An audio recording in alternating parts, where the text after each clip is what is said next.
So this is the information we have about a principal quantum number n.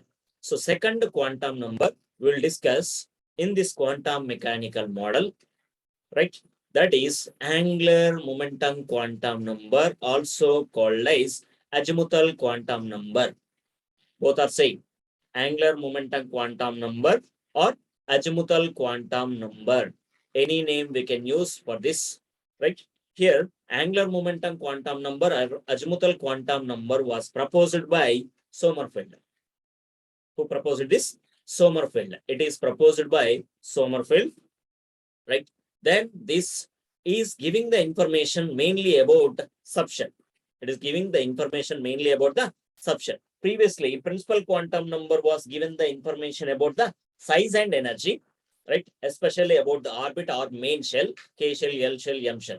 So in the definite path, you need to locate electron. So maximum region is decided. That is only defined as orbital. So it is giving about the orbitals information, subshell. So here it is denoted by the letter L, right? So it is also represent the angular momentum of an electron and the shape of a subshell, angular momentum. So how it is moving in the space, right?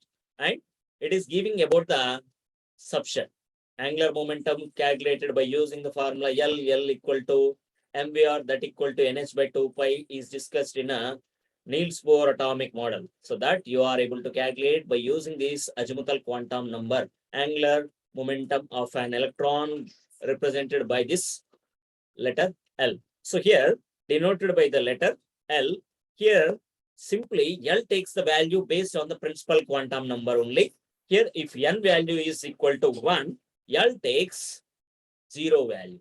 So depending on the n value, L possibilities are here assumed from 0 to n minus 1. L possibilities are taken here 0 to n minus 1 values for each n value. Suppose n equal to 0, right? So n equal to 1, L equal to only the possibility 0. Suppose n equal to here, I am taking example 4.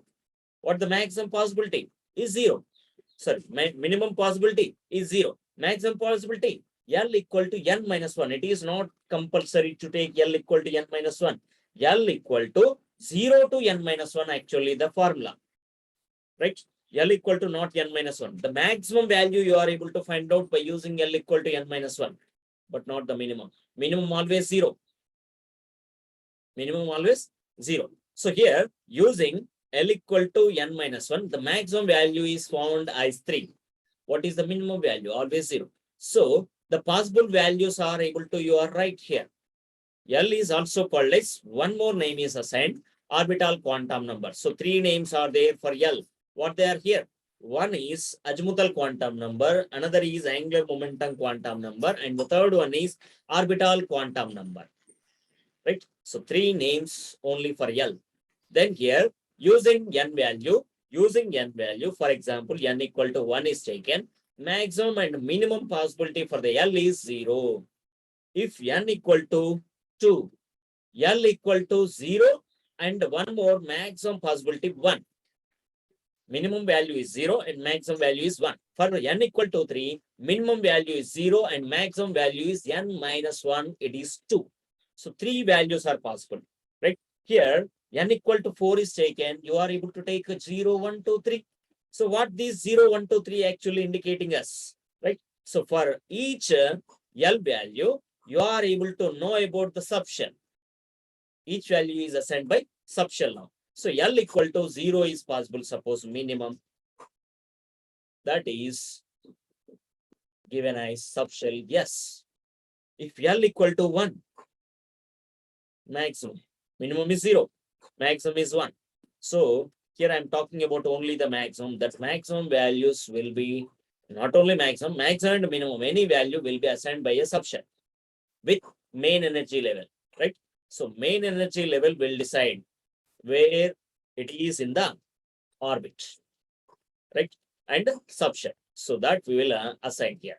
So 1 P, 2, L equal to 2, it is D, L equal to 3, it is F, L equal to 4, sir. it is taken to be G in the future, not now. Right? One more is there, S, P, D, F. Along with that, G orbital is there, but now not is located here because no electron found in that. If further atoms, elements discovered, then later on will be introduced by G. Right? So the order of energy of the subshells are given here. Smaller energy for S orbital, large energy is for F. If further new orbital is introduced, that has maximum energy. Right? So more energy for F here up to this extent. Right? So this is about angular momentum quantum number. Is this clear? Is this clear? 10th class students especially. Right. So angular momentum quantum number discussion completed. Then the third one is here. So before going that, angular momentum quantum number will discuss with you about mainly shape of the orbitals. Subshells already decided SPDF. And what about the shapes? The shapes we are discussing here is here about shape of the orbitals based on the L value. Each value of L here giving you the information about shape of the orbital.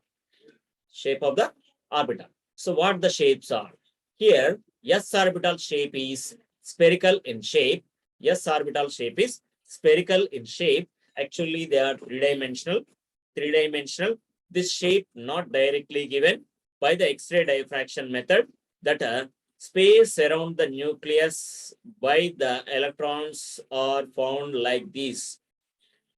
That a dot structure of the electron is taken by the X-ray diffraction method, that is observed three-dimensionally like this. So how these dots given by the electron in the X-ray diffraction method, dot structure of the electron, three-dimensionally it is found. So that's why it is taken in a spherical shape. Right? Are you clear why that shape is assumed as spherical? By the finding of electron around the nucleus, maximum probability, right? By the many electrons, 2 electrons. Is it clear? Why that assumed especially spherical in shape, right? So this is clearly explaining about the location of an electron around the nucleus, right? So now we are observing the shape of a p orbital. So p orbital is dumbbell shape.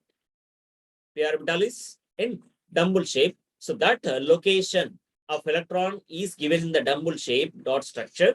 So that is assumed in dumbbell shape along with the 3 axes. The 3 they found. So px is separately shown, py separately shown, and pz separately shown. You are able to take them 3 together. So here now I am showing you the d orbital shapes, dxy. Look at that balloon shapes, dumbbell shapes. So shape of the d orbital is double dumbbell. S is spherical, P is dumbbell shape, D is double dumbbell shape. Right? So dxz. In your textbook, it is not clear. Now I am showing you clearly. dyz, d x square y square, dz square. So these are the shapes of orbitals. Now, here orientation of the electrons, spatial orientation also I will show you here only. It is exactly with the ML actually, magnetic quantum number. But now only I am showing you the shape of that, orientation of that orbitals. So orientation of the orbitals. See how it is rotating three-dimensionally in any direction. Is it changing along the x-axis, y-axis, z-axis? No change with that. Right? So that is the reason here no importance for the spatial orientation in case of this s orbital. Have you observed clearly? Orientation of that spherical shape, s orbital. Is it visible? Put a quick response. Yes. So this is about the spatial orientation of especially s orbital spherical in shape. Now we'll look for the p orbital. So p orbitals like this they found electron revolving around that spatial orientation. So in a space between, along the axis x. So that's why it is named as px, right? Py, pz. Look at them clearly. All the three together I am showing you here. So that electrons revolution around that spatial orientation is given. So that is the reason to given dumbbell shapes along the p-axis, along the py, along the pz. All the three together shown here. So that structure found using the X-ray diffraction method. So they observed three-dimensionally. So that's why they are giving you here px, py, pz. Is it clear about p orbitals orientation? Right. So now we'll go for d orbitals. Right. So d orbitals orientation. Look at that. How they are revolving. Spatial orientation. So they are moving in a space. So based on that space, they are given the particular names for them. Have you seen the momentum? They are moving three-dimensionally. Right? Not in the two-dimensional space. They are moving in the three-dimensional in a plane. So that's why they are given. That's why they are given x, y, y, z, zx or xz, then x square, y square, z square. Right? Understood the difference. Understood the difference. Right? So this is about the orientation of the orbitals. Have you seen them clearly? Orientation of the orbitals. Shall we change the topic here? Yes. So we understood about the orientation of the orbitals. Then now, which explains about the spatial orientation of the orbitals? That we'll look at here. That is magnetic quantum number. Magnetic quantum number proposed by Landé. Right? He is the person. Right? It is proposed by Landé. Then here, what is the significance of this magnetic quantum number? So it tells about the number of orbitals and their orientation in the subshells. Right? Orientation of subshells. Each subshell orientation will be explained by magnetic quantum number. That previously what we observed, the orientation of s orbital, px, py, pz, p orbitals orientation, dxz, dyz, dxy, dy x square, y square, dz square. They are. So likewise, f orbitals also there, but no discussion about f orbital in this case. Right? F orbital shape is fourfold double dumbbell. S orbital spherical in shape, p orbital dumbbell shape, d orbital double dumbbell, f orbital fourfold double dumbbell. Fourfold L, right? So that is here. So each orbital takes a particular values here. That integer values, especially negative and positive values, including 0, that depends on L value. So including 0, they can take the values here minus L to plus L. Minus L to plus L values including 0. So number of values will indicate number of degenerate orbitals in the subshell. So number of degenerate orbitals also will be calculated by using the magnetic quantum number. So magnetic quantum number will be denoted by the letter ml. So ml takes 2l plus 1 values here. 2l plus 1 values. So 2l plus 1 is a number that will guide you to take the number of values from the integer number set, including minus L2 plus L0. Right? Including 0, minus L2 plus L, including the 0. So that values, for example, L equal to 0. L equal to 0. What you will find out here using ML formula, 2 into 0 plus 1. Here, ML you will get 1. Read as one value. That is from integer number set. That which satisfy minus L2 plus L. Right? That is satisfying minus L2 plus L. including 0. So that such value is only 0.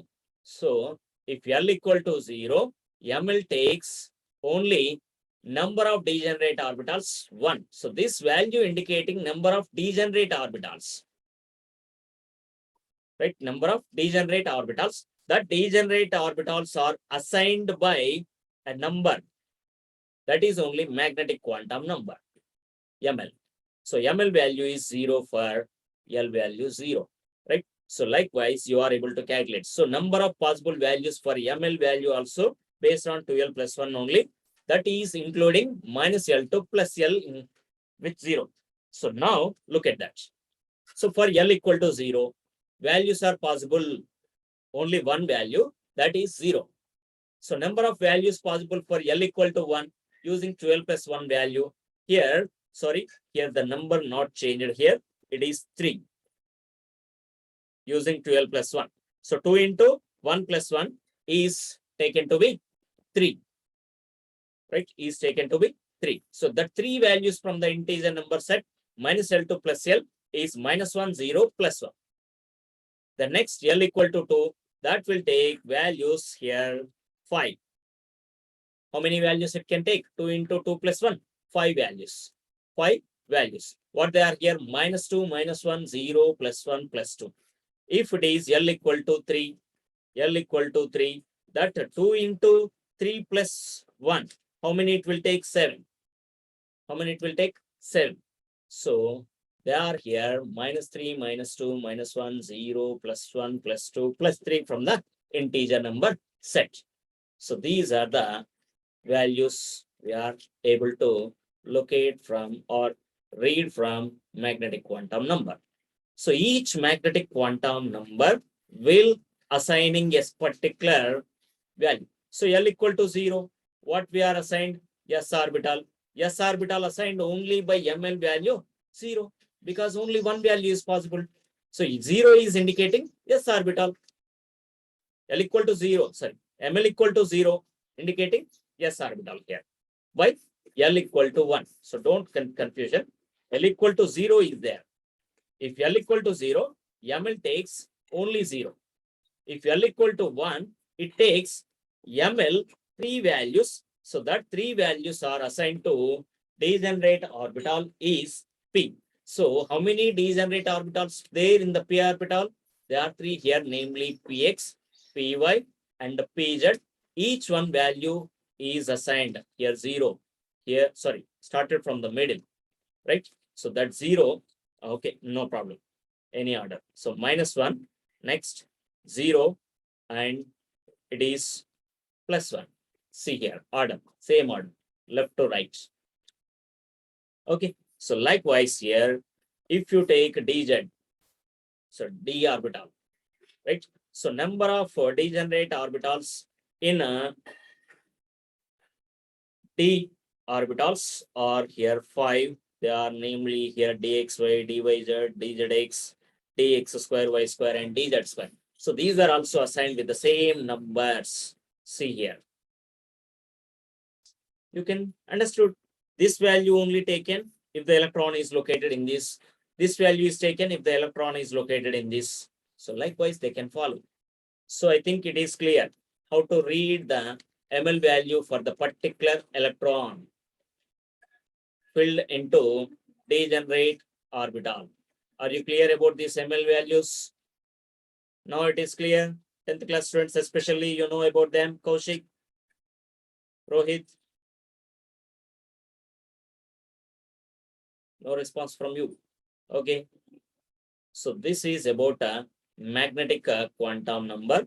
Later on, we have one more quantum number which helped us to describe about the orientation of electrons. Spatial orientation we understood by using magnetic quantum number. But firstly, we have only 3 quantum numbers. Later on, one more quantum number is proposed to understand about the orientation of electron in the orbitals. So that is only here named as spin quantum number. Spin quantum number proposed by Uhlenbeck and Goudsmit.